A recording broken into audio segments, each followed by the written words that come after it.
Halo teman-teman. Kali ini kita akan masuk ke sebuah kisah mistis yang datang dari tanah Borneo, tepatnya Kalimantan. Kita semua tahu, hutan di Kalimantan itu luas banget, masih banyak yang lebat, penuh misteri, dan menyimpan cerita-cerita yang bikin bulu kuduk merinding. Cerita ini tentang sekelompok anak muda yang tersesat di pedalaman hutan Kalimantan, lalu mereka berhadapan dengan sesuatu yang bukan manusia. Ada suara-suara aneh, bayangan yang mengikuti, sampai sosok menyeramkan yang katanya adalah penjaga hutan. Tapi jangan takut dulu, santai aja. Kita nikmati ceritanya pelan-pelan. Yang penting jangan ditonton sendirian ya, apalagi kalau lagi malam-malam. Siapkan cemilan, matiin lampu, dan biarin cerita ini nemenin kalian. Kalau kamu suka cerita-cerita horor Nusantara kayak gini, jangan lupa klik subscribe dan nyalain loncengnya, biar gak ketinggalan kisah seram lainnya.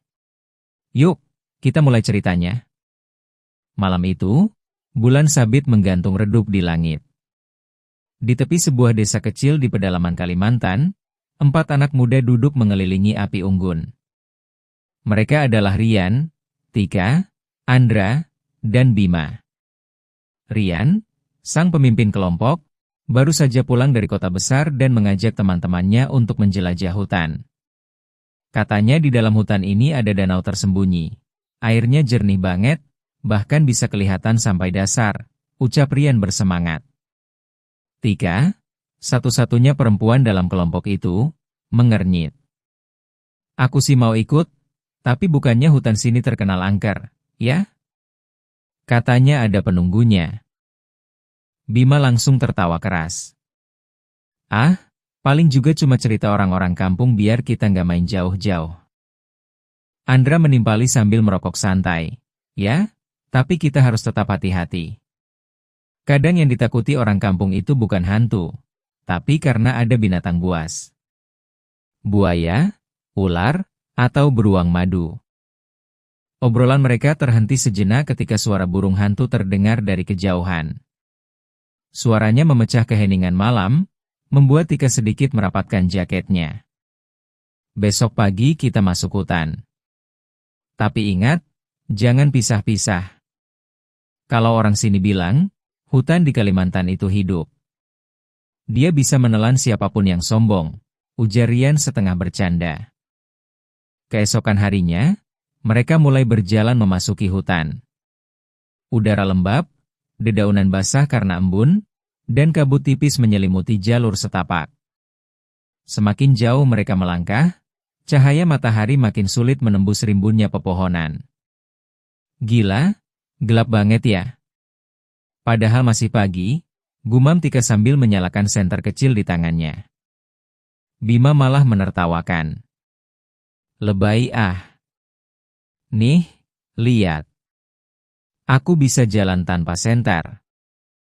Ia melangkah cepat, meninggalkan yang lain. Bim.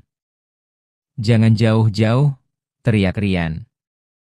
Tapi Bima sudah menghilang di balik semak-semak. Suasana berubah hening. Hanya ada suara serangga dan gesekan daun.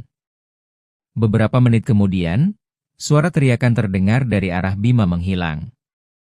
Wow! Sini cepat! Rian, Tika, dan Andra berlari ke arah suara itu.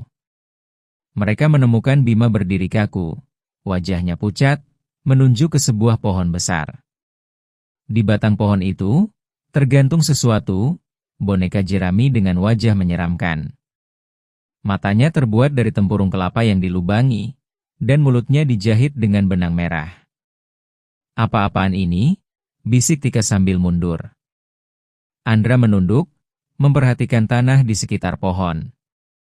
Ada jejak kaki yang aneh, panjang, tapi jari-jarinya lebih banyak dari manusia biasa. Udah, kita jangan sentuh apa-apa. Kita balik aja, kata Rian tegas.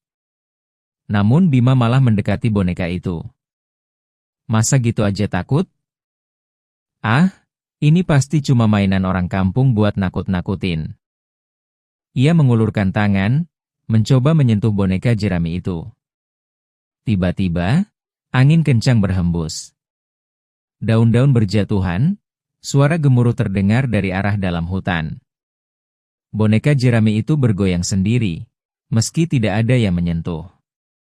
"Bim, jangan!" teriak Tika. Terlambat. Begitu jari Bima menyentuh boneka itu, suara jeritan panjang terdengar dari balik pepohonan. Suara itu bukan suara manusia, lebih mirip raungan bercampur tangis yang menusuk telinga. Mereka semua spontan mundur ketakutan. "Cepat lari!" seru Rian. Mereka berempat berlari tanpa arah, menembus semak belukar. Namun, semakin mereka berlari, hutan itu terasa seperti berputar. Jalan yang sama seakan muncul berulang kali. Setelah beberapa menit, napas mereka terengah. Tika hampir menangis. "Kita balik aja, Rian." "Aku nggak mau lanjut." Rian berusaha menenangkan, tapi ia juga bingung. Kompas di tangannya berputar tak menentu, seolah jarum magnetnya kacau. Andra lalu menatap Bima tajam.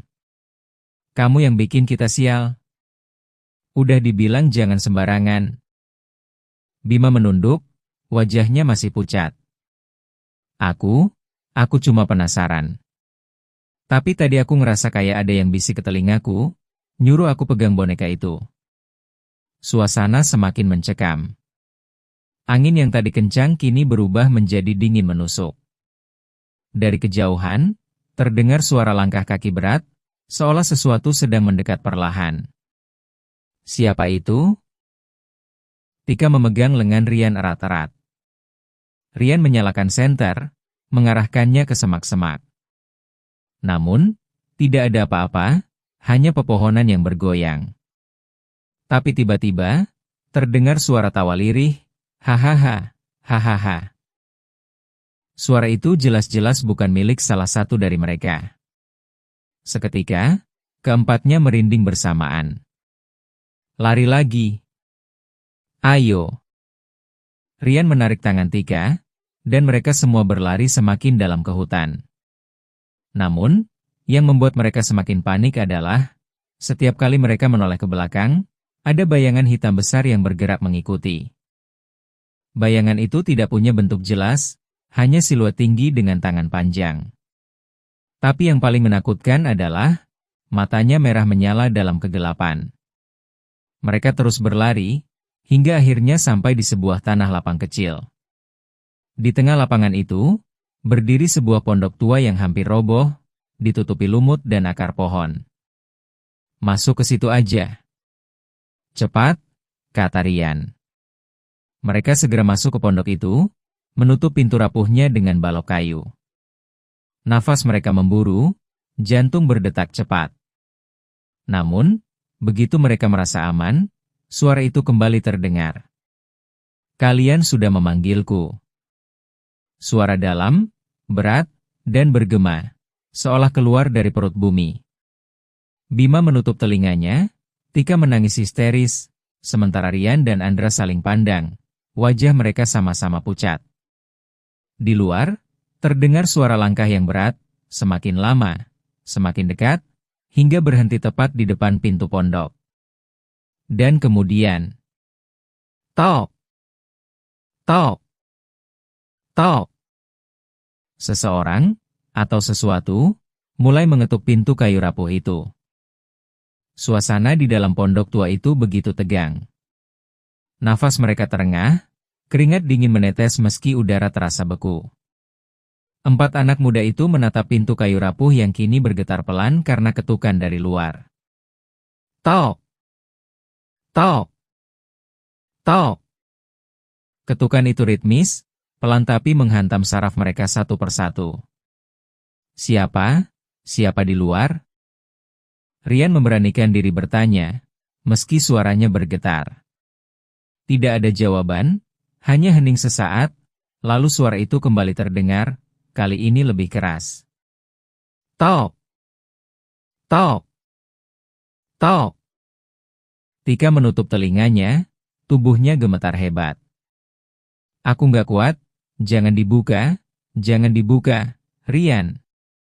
Andra berusaha menenangkan, meski wajahnya juga pucat. Tenang, mungkin cuma hewan, mungkin monyet atau... Sebelum ia selesai bicara, suara itu tiba-tiba berubah. Dari ketukan, kini terdengar cakar-cakaran di kayu. Seperti kuku tajam sedang menggores pintu. Suara gesekannya panjang, menusuk telinga, membuat bulu kuduk berdiri.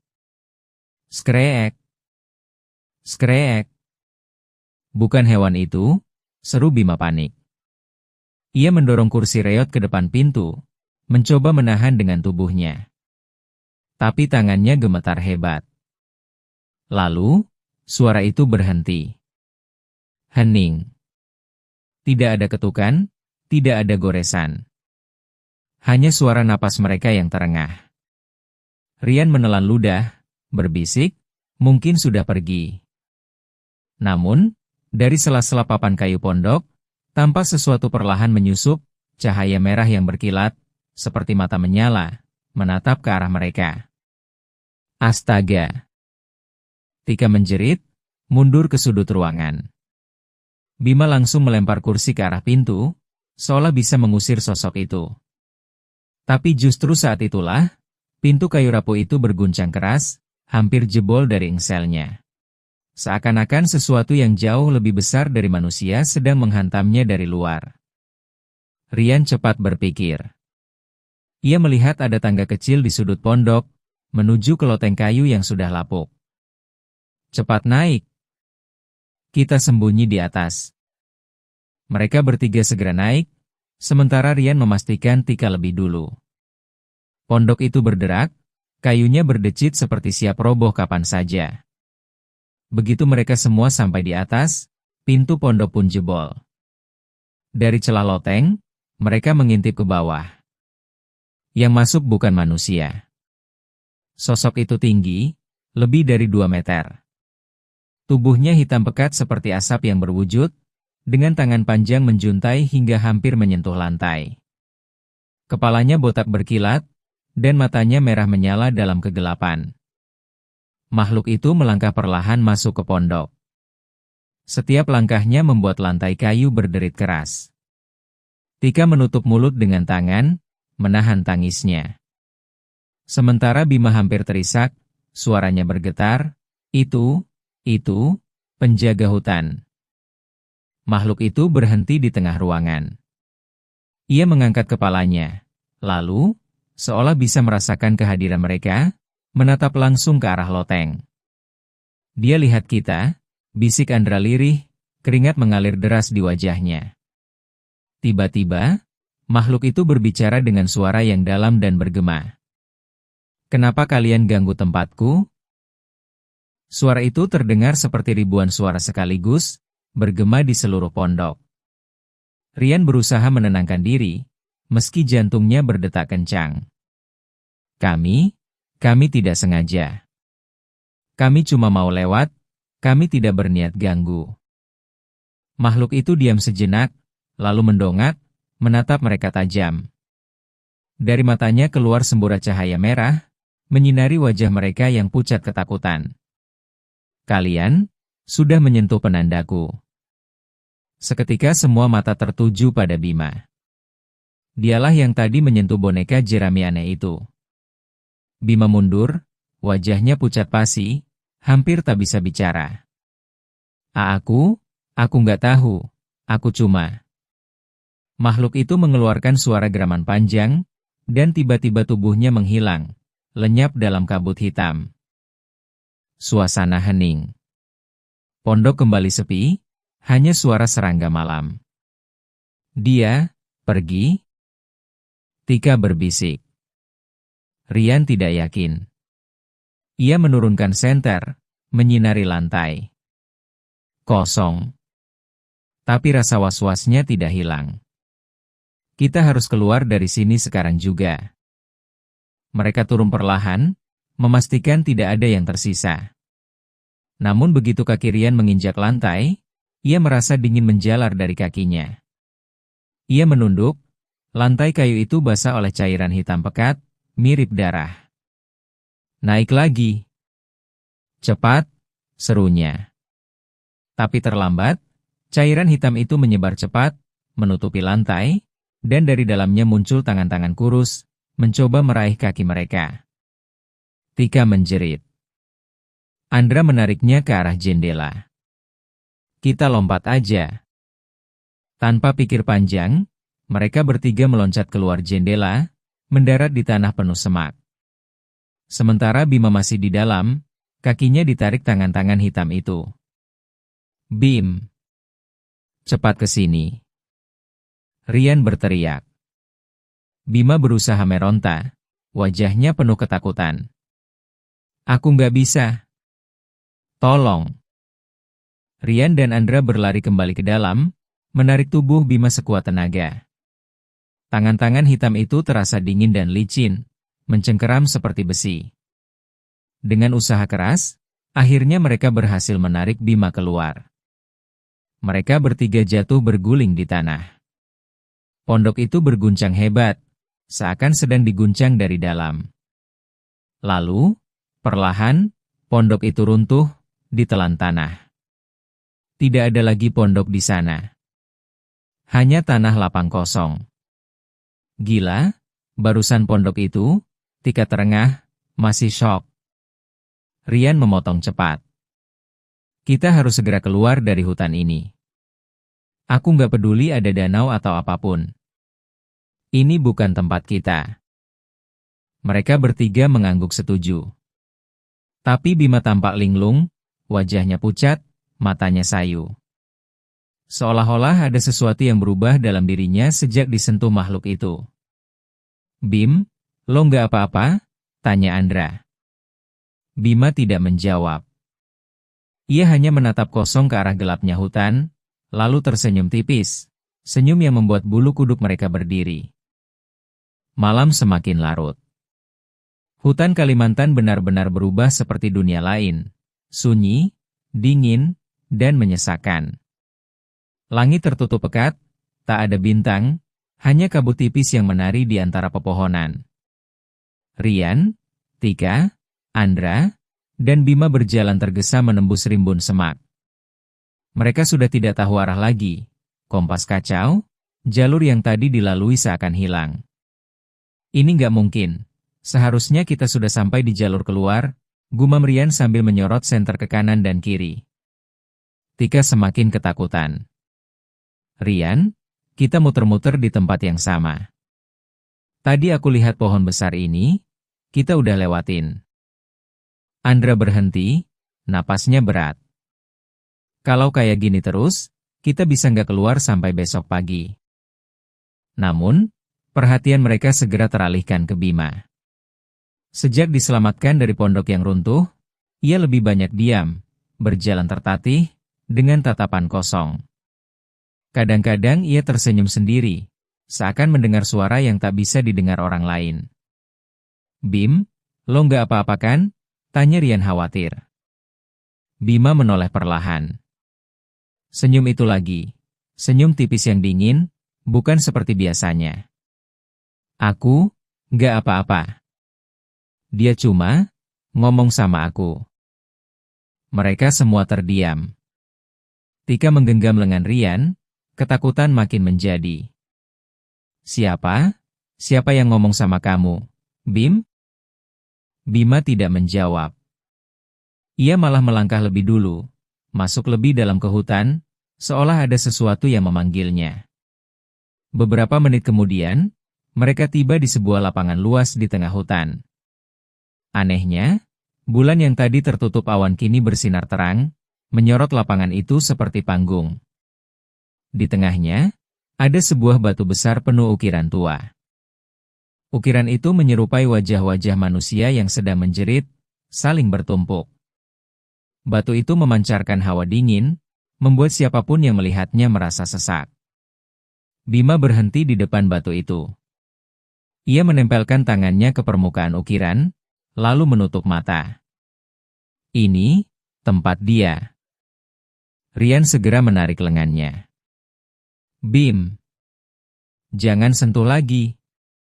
Lo nggak lihat apa yang terjadi tadi di pondok? Namun Bima menepis kasar.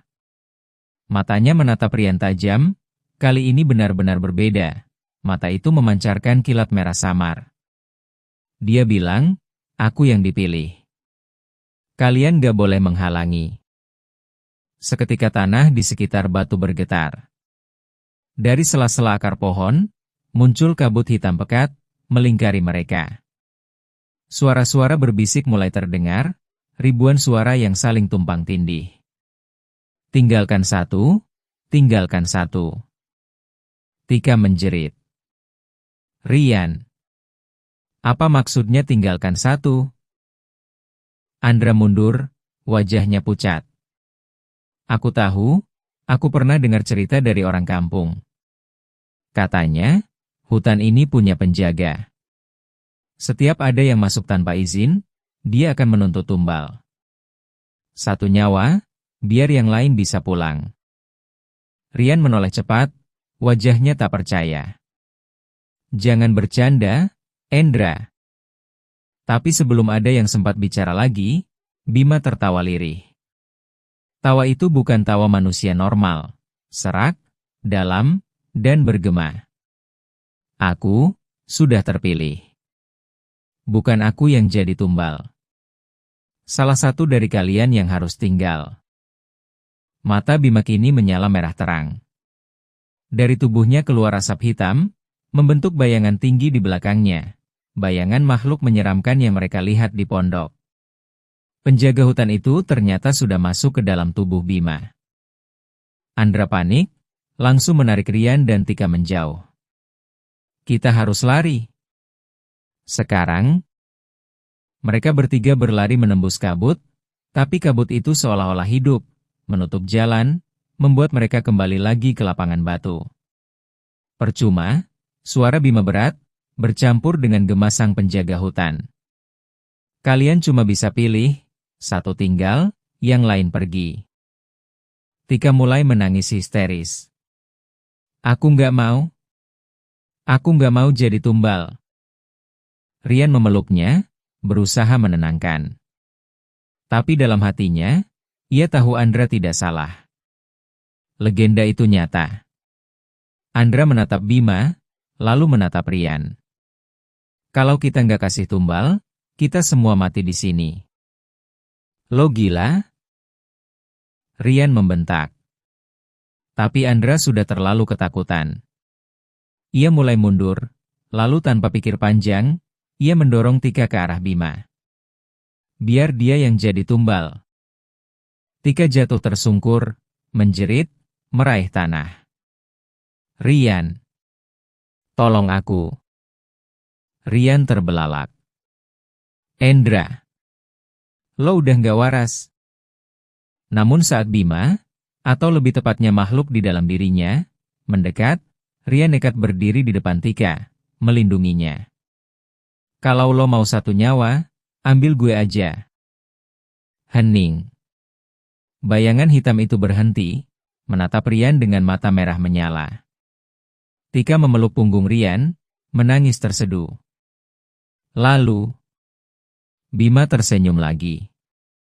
Pengorbanan diterima.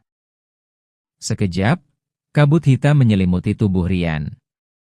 Ia berteriak keras, tubuhnya terangkat ke udara, lalu menghilang dalam pusaran kabut. Tidak ada yang tersisa, hanya tanah yang basah dan dingin. Tika berteriak histeris. Ria Aan. Andra terpaku, tubuhnya gemetar hebat. Ia tidak menyangka Rian benar-benar mengorbankan dirinya. Setelah itu, kabut perlahan menipis. Bayangan hitam di belakang Bima memudar, dan mata Bima kembali normal. Tubuhnya jatuh terkulai di tanah, lemas tak berdaya. Langit yang gelap akhirnya mulai terbuka, cahaya bulan kembali biasa. Jalur setapak ke arah desa tiba-tiba terlihat jelas. Mereka berhasil keluar. Tapi hanya bertiga. Keesokan harinya, Tika dan Andra tiba di desa dalam keadaan shock. Warga yang melihat mereka kaget, segera memberi pertolongan. Namun saat ditanya, keduanya hanya bisa menangis. Bima masih lemah, sering mengigau. Kadang ia tertawa sendiri, kadang memanggil nama Rian. Yang paling menyeramkan, setiap malam, Matanya kembali memerah sebentar, lalu hilang lagi. Beberapa orang tua di desa hanya bisa menggeleng. Anak itu sudah terikat. Hutan memilihnya. Cepat atau lambat, dia akan kembali ke sana. Malam berikutnya, Tika bermimpi buruk. Ia melihat Rian berdiri di tengah hutan. Wajahnya pucat, tubuhnya penuh luka. Dari bibirnya keluar bisikan lirih. "Aku masih di sini." Tika terbangun dengan tangis. Ia sadar, meski mereka sudah keluar, hutan Kalimantan tidak pernah benar-benar melepaskan mereka. Dan di suatu tempat di dalam rimba yang gelap, terdengar suara tawa berat bergema. "Hahaha, tumbal sudah diambil. Tapi hutan selalu lapar." Kalau kamu suka cerita mistis Nusantara kayak gini, jangan lupa like, share, dan subscribe supaya makin semangat bikin kisah-kisah mencekam lainnya. Cerita ini hanya fiksi, tapi legenda hutan Kalimantan memang penuh misteri. Hati-hati kalau kamu berani menjelajah